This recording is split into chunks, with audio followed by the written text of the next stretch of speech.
Brazilian politicians are already moving pieces around the board for the 2020 municipal elections, with some even thinking about the 2022 presidential succession, only 6 months into Jair Bolsonaro's 4-year term.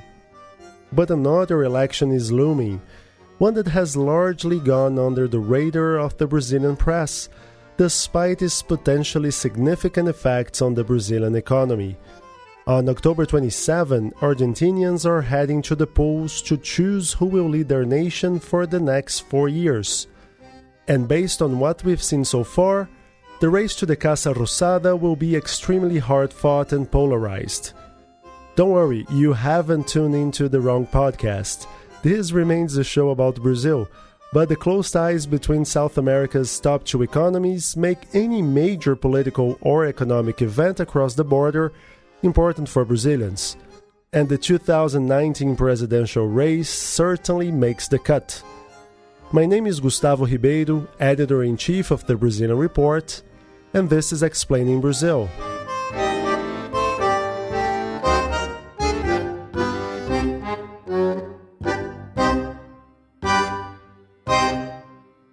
After 12 years of left-leaning populist administrations led by Nestor and Cristina Kirchner, Argentinians opted for change in 2015.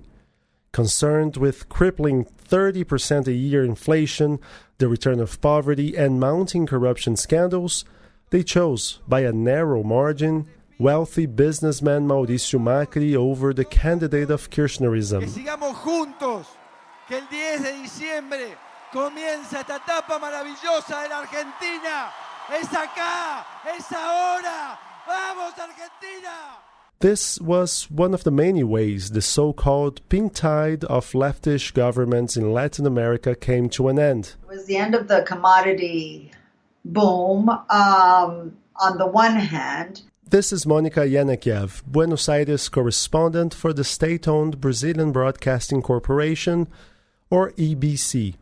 On the other hand, there were mistakes made, many, like at the end of the government, where the economy was not doing that well anymore. She decided to forbid people to buy dollars. This is the way people here save their money. They don't put it into a savings account. They buy dollars because they think, and with reason, if you look back, that the dollar will always do better, no matter what. It will resist the crisis, which is not the case with the peso. When she said people can no longer buy dollar because she was trying to keep the dollar in check, that made Argentines feel that something was really wrong. And it just made them mistrust her more than before. So that was also another problem. She fought with the biggest newspaper here, which also owns a television. You know, it was me against them, and the press is the enemy. So she was either loved or hated. It was also notable for the victory of a non-Peronist politician. Politics in Argentina nearly always means Peronism. Of course, Peronism has been many things over the years, from fascism to corporatism to pro-market liberalism. A non-Peronist has won free and fair elections in Argentina only 2 times, in 1983 and 1999, when the Liberal Radical Civic Union took the presidency. Both times, those governments were undone by chaos related to economic crisis. Macri is the first president for neither the Peronist camp nor the Radical Civic Union. Will he also serve only 1 term because of worsening economic circumstances? In the first 10 months of 2018, the Argentine peso lost 52% of its value against the US dollar, bringing havoc to a country that has seen its fair share of economic ups and downs, a chaotic system that has marked Argentina for decades. Upon taking office, Mauricio Macri promised to kickstart a new era, one in which Argentina would become a quote-unquote normal country. I asked Adrian Bono, CEO of The Essential, an English-based newsletter about Argentina's politics and economics, what exactly he meant. he was referring to some of the most controversial practices that the Kirchnerista government was putting in place.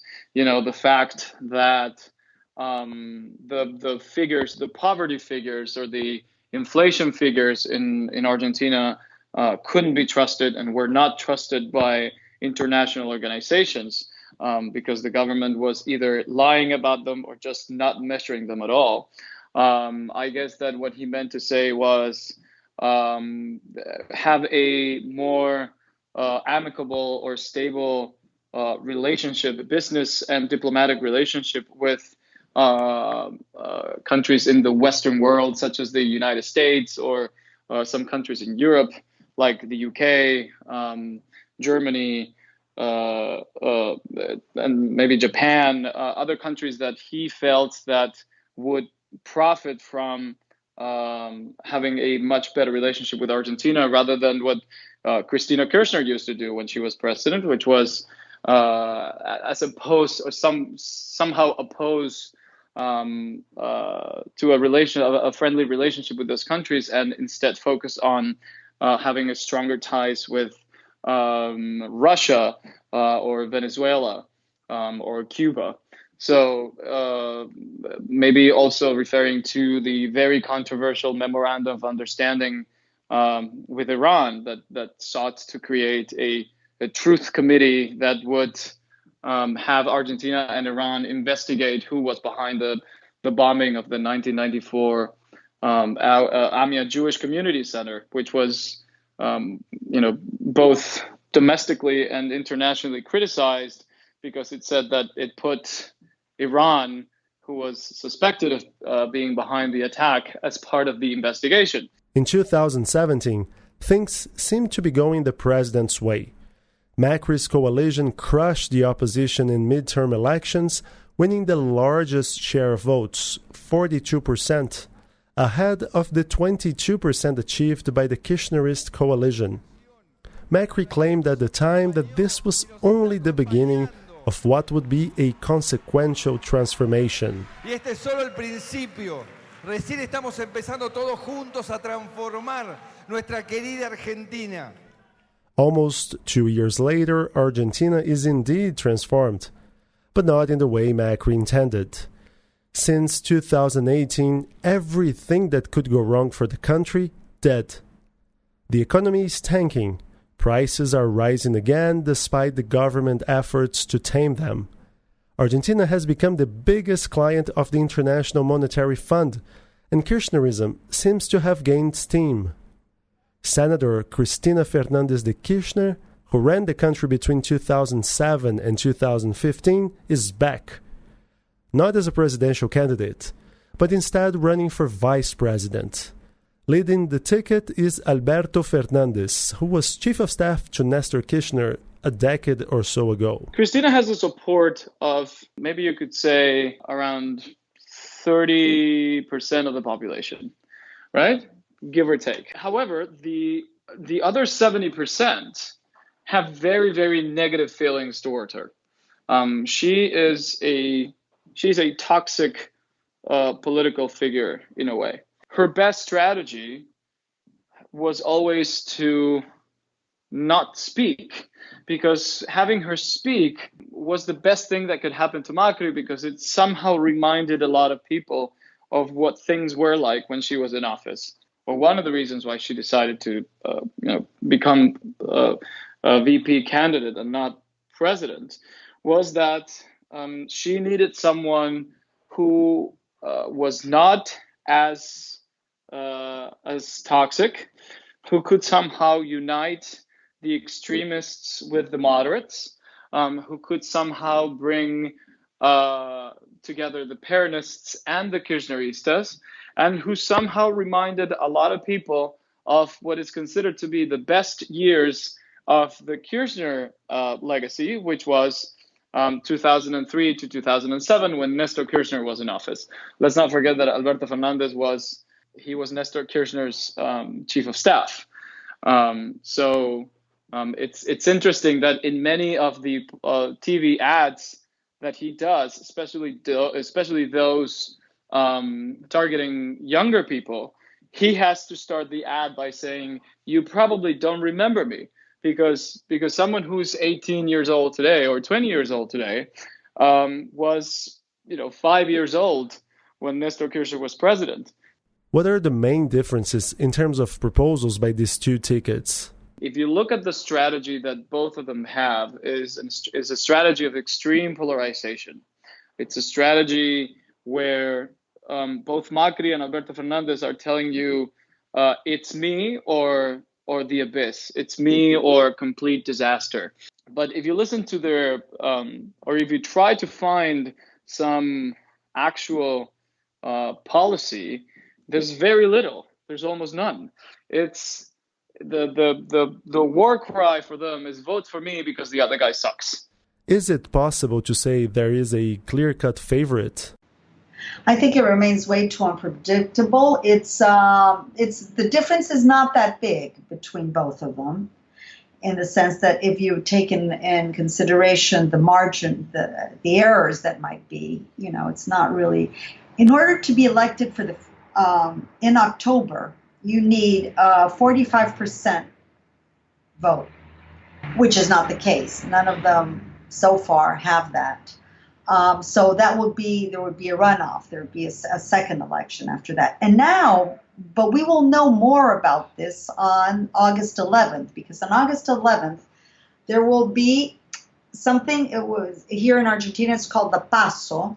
It's like a primaries, but it's obligatory. So you have to go out and vote just as you would in an election. The difference is that you don't elect anyone.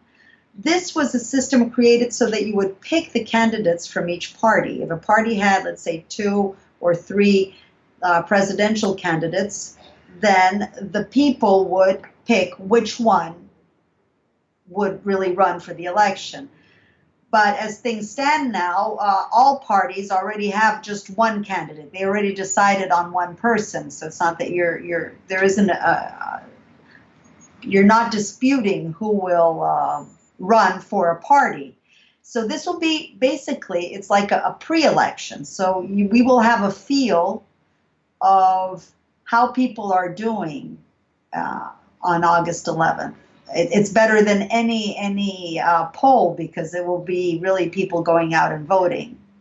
Technically tied with his challenger, even the president, a true right-winger, has embraced Peronism. That is, the legacy of former populist President Juan Domingo Perón and his second wife, Eva, or Evita, Madonna. Don't cry for me, Argentina. If you look at the 3 main tickets in Argentina this year, the 3 of them have a very strong Peronist figure, and this sort of like confirms a very well-known phrase that Perón used back in the 70s when he was being interviewed by a journalist here, who asked him how he thought that the Argentina electorate was divided. And he said, well, you have 33% liberals, 33% socialists, 33% communists. The journalist famously asked, but sir, you forgot the Peronists. And Perón, kind of like as a joke, but also seriously, said, oh, come on, everyone is a Peronist.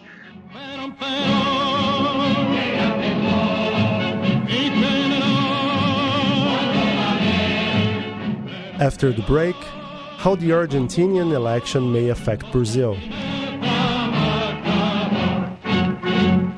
We'll be right back. Hey, I'm Ewan Marshall, editor of the Brazilian Report. I want to invite you to subscribe to our brand new sports newsletter. Every Monday morning we talk about all things Brazilian sports, and it's not only about football. We cover other sports, as well as plenty of behind-the-scenes political stuff, cultural aspects, and the business side of sports. Our sports newsletter goes beyond the scores, and it's free. So just go to Brazilian.report and you can get it in your inbox. Argentina is Brazil's 3rd biggest trading partner and the main destination of Brazilian manufactured goods. That's one of the main reasons why anything that happens there affects us here. As our neighbors undergo a major inflation crisis, with the peso losing 140% of its value within 1 year, Brazilian exports took a major hit. Between January and March, shipments to across the Rio de la Plata dipped 42%. Brazilian President Jair Bolsonaro did something unusual for a head of state by not only picking a side in the fight, but actually echoing Macri's campaign discourse that Argentina will become a new Venezuela if the Kirchnerist ticket wins. Did this have any repercussions in Argentina? I think that Argentines are right now so focused on what's happening here that you can have Donald Trump or Jair Bolsonaro or any other controversial president around the world endorse Macri, and it's brushed off as unimportant or just like something like nothing more than an afterthought. However, if you have Nicolás Maduro in Venezuela endorse Alberto Fernandez, that would hurt him much more because in Argentina the Maduro government is viewed as a very negative one. Adrian Bono, CEO of The Essential. I think that if we listen to what Bolsonaro said in the last few days when he was asked about the possibility of Cristina Kirchner returning to office, in a very Bolsonaro style, he said, well, if that happens, then we're going to start having problems. All that go to hell. I think that considering how volatile both Bolsonaro and Cristina Kirchner are, and how they probably dislike each other, or at least Bolsonaro has been very vocal about that, I think that it could even be the Mercosur that's at stake. Let's not forget that Bolsonaro was when he, and you can correct me if I'm wrong, but when a few weeks before Inauguration Day, he made it sound, or his economy minister made it sound as if the Mercosur was not a priority or even obsolete. Am I correct about that? Yes, Economy Minister Paulo Guedes said that. Mercosul não é prioridade. Não é prioridade. Monica Yanakiev, the EBC correspondent in Buenos Aires, however, believes that relations between the two countries should not suffer a major bump, no matter who wins. If Cristina got elected, I don't think there would be a change because Argentina cannot not be with Brazil.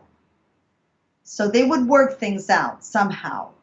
And the fact that she has, as the person that will be president is Alberto Fernandez, not Cristina Kirchner. So it's a new face, a man that has different ideas. He's more like known to be more moderate than she is, supposedly. So he could come and make a different speech.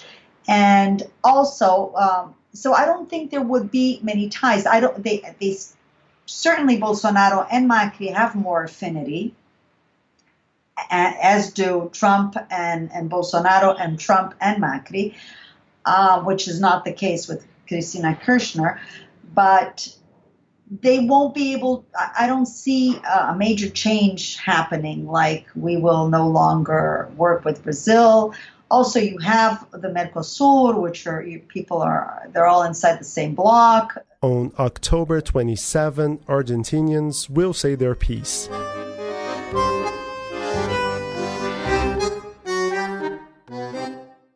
This podcast was written and prepared by me, Gustavo Ribeiro.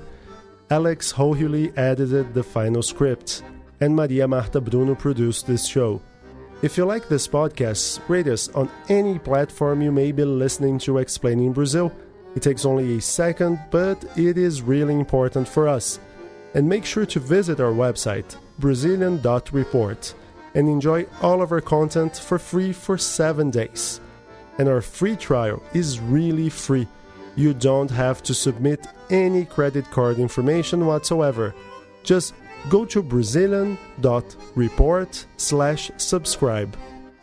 You can also support independent journalism by donating any amount of money to the Brazilian Report go to Brazilian.report/donate. If you want to follow us on Facebook and Twitter, our handle is @Brazilian Report. That's all for now. See you next week.